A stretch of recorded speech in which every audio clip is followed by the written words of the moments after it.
colleagues, and thank you very much. I'd like to thank in particular Dr. Wang of the Center for China and Globalization. It is a real pleasure to be part of this important discussion. And, you know, as the COVID pandemic might well be a test for the multilateral system, I think today's discussion is very timely and indeed relevant. So thanks again for inviting the ILO to take part in it. In the interest of time, I think I will jump directly to the key points I wanted to share with you today. At the ILO, and the ILO is a tripartite organization governed not only by government, but also by workers and employers representatives of 187 countries. Our feeling is that the challenges faced by multilateralism are somehow linked to the downsides of globalization. While globalization has brought about many positive outcomes on issues such as poverty reduction, job creation, access to health, access to education, it is also associated with global challenges such as climate change and the widening of inequalities both within and between countries. And this leads to feelings of exclusion, of being left behind in many parts of the world.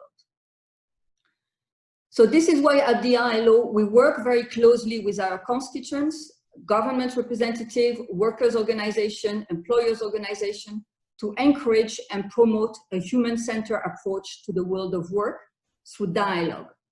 And in our case, social dialogue is really the DNA of the ILO.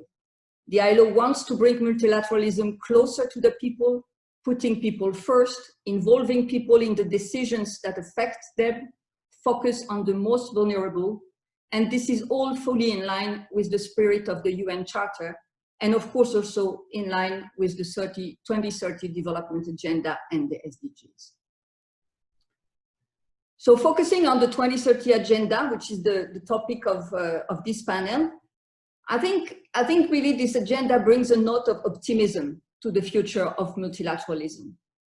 I was actually wondering, Dr. Wang, if we couldn't read the title of this conference both ways, you know, enhancing multilateralism to collectively achieve the SDGs, but it is also by collectively achieving the SDGs that we will strengthen multilateralism. In fact, the SDG provide a very concrete response to at least 3 fundamental questions about multilateralism. First, the legitimacy. The mere existence of the 2030 Development Agenda is a success in itself. It has been agreed by all countries and it is universally applicable.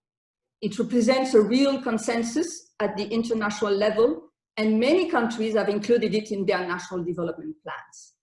In that sense, it is a legitimate multilateral agenda.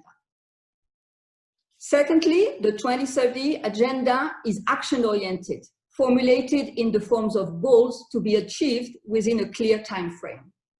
This responds to a certain extent to the criticism to multilateralism about the gap between the words and the actions.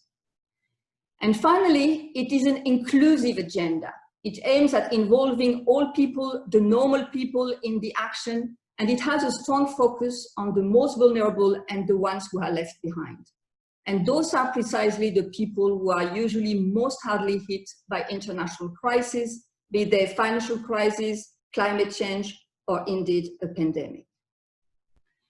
But of course, making the 2030 Agenda a full success story requires countries to deliver on the goals. Without results, there is no relevance.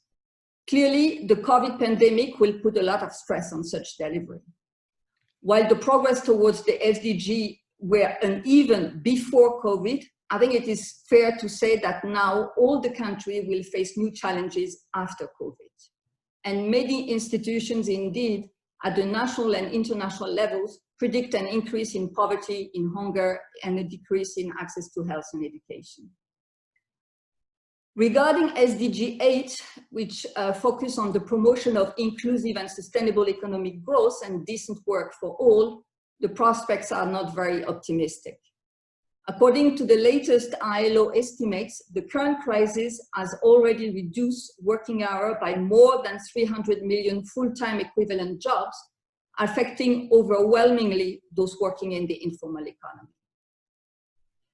But if COVID-19 clearly puts pressure on achieving the SDGs, each country still has the option and choices to make to stay on track.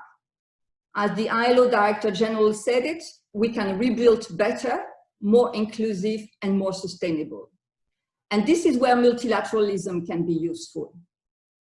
By providing both financial and technical resources to those countries that need it, by coordinating the national responses, the multilateral system can play an important role in the collective achievement of the SDGs. International cooperation and solidarity can make a difference. For that, we need a UN system that works in a coordinated way.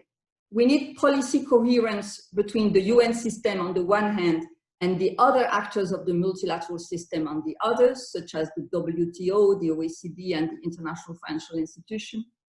And last but not least, we also need a leadership at the national level which supports multilateralism and champions the SDG. And here, I think we will need to convince that multilateralism is not a threat to national sovereignty, but rather the way of solving today's key challenging and key problems, which are global and complex in nature. With that, let me conclude by saying that if we can collectively achieve the SDG, we will help rebuild the trust in the multilateral system. I thank you very much for your attention.